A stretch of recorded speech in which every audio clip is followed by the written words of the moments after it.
Hi miss, आपका स्वागत है मेरे YouTube channel BTS Korean army 111 इन Bhojpuri song.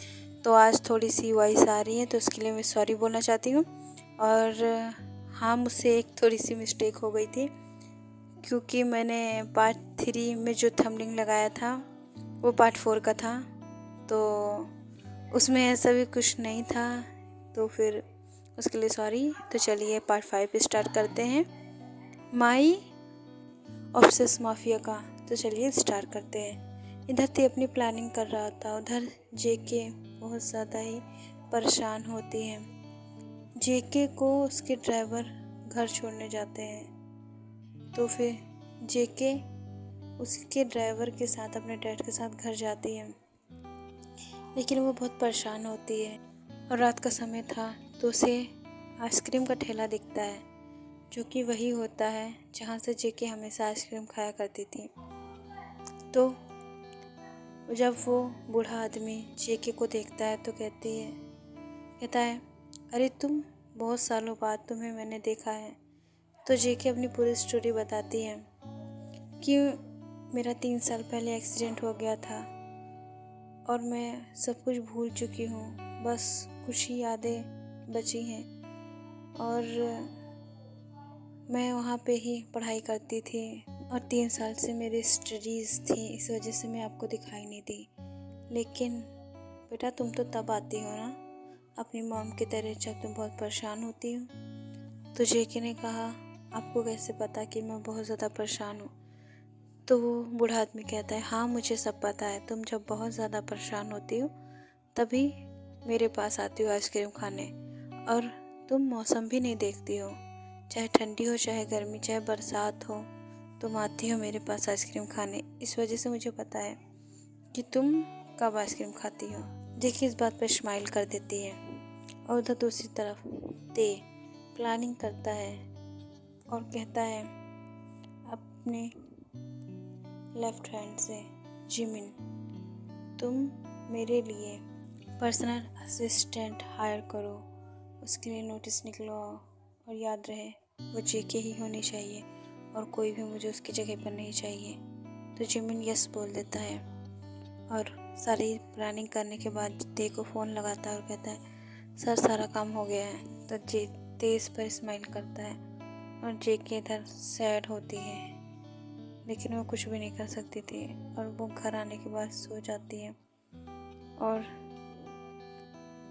Next day morning में जब वो उठती है तो वो पेपर पढ़ती है, तो उसे पता चलता है कि आज किम कंपनी अपने लिए असिस्टेंट खोज रही है अपने बॉस के लिए। तो वो जल्दी से उसे पढ़कर मन में कहती है, मुझे इस जॉब के लिए ज़रूर जाना चाहिए, क्या पता मेरा सिलेक्शन ही हो जाए। और वो जल्दी से तैयार होकर निकलने के लिए रेडी होती है, तो उधर राहुल आके कहता है, तुम कहाँ जा रही हो? तो जेके कहती है, कुछ नहीं राहुल, बस मैं इस कंपनी में पर्सनल असिस्टेंट के लिए इंटरव्यू देने जा रही हूँ। तो राहुल कहता है, ओह यस, इस कंपनी में तो मैं भी काम करता हूँ, तो अगर तुमसे ना हो पाए तो मुझे बता देना, मैं तुम्हारे लिए बात कर लूँगा।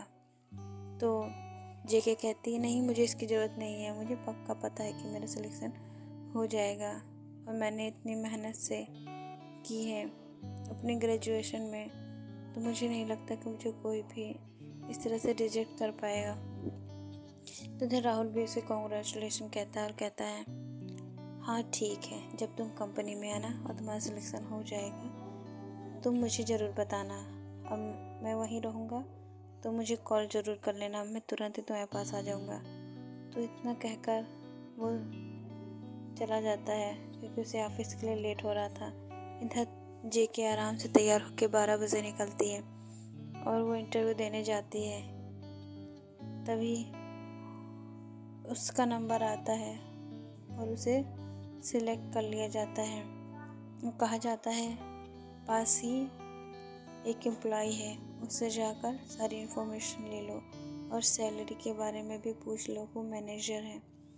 तो जेके अब उस लड़की के पास जाती है जो मैनेजर होती है, वो उसे सब कुछ बता देती है कि कैसे उसको काम करना है पहले तो वो मैनेजर देख के शॉक हो जाती है, क्योंकि उसने सोचा था कि वो कोई गुड लुकिंग सी कोई हॉट लड़की होगी जिसे देखकर सबके मन में उसके लिए फीलिंग्स आएगी। लेकिन तुम्हें देखकर नहीं लगता कि तुम उस तरह की लड़की हो। तुम बहुत ही सिंपल और क्यूट हो और बहुत प्यारी भी है। तुम्हें एक्सपीरियंस भी नहीं है किसी चीज़ का, फिर भी तुम्हारा सिलेक्शन हो गया है। इससे अच्छी बात क्या है तुम्हारे लिए।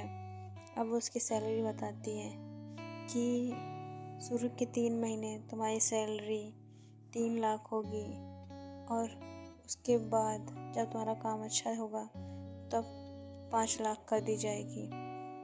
इतना सुनकर जेके के तो होश ही उड़ गए और वो खुशी से कहती है हाँ ठीक है। अब वो मैनेजर उसे एक पेपर देती है।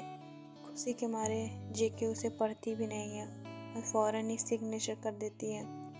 अब मैनेजर उसे कहती है तुम जाओ सर से बात कर लो, तो तुम्हें आगे की इन्फॉर्मेशन पता चल जाएगी, और तुम्हारा काम ये है कि तुम सर का ख्याल रखोगी, उन्हें कब खाना है कब पीना है, और ख़ास तौर पर उन्हें लड़कियों से दूर रखोगी, क्योंकि उन्हें लड़कियां बिल्कुल नहीं पसंद है। तो जेके कहती है इसमें कौन सी बड़ी बात है, इतने छोटे से काम के लिए इतनी बड़ी सैलरी। तो वो खुशी से अब सर के पास जाती है, तो उधर ते उसी की फाइल पढ़ रहा होता है और वो कहती है सर मैं कम इन। तो सर जेके इतना कहती है तो ते तुरंत ही मुड़ जाता है और उसे देखकर जेके शॉक हो जाती है कि तो वही लड़का है जो कि उसे सरेआम मार्केट में किस किया था। तो जेके कहती है तुम। तो ते कहता है क्या आप मुझे जानती हैं क्या।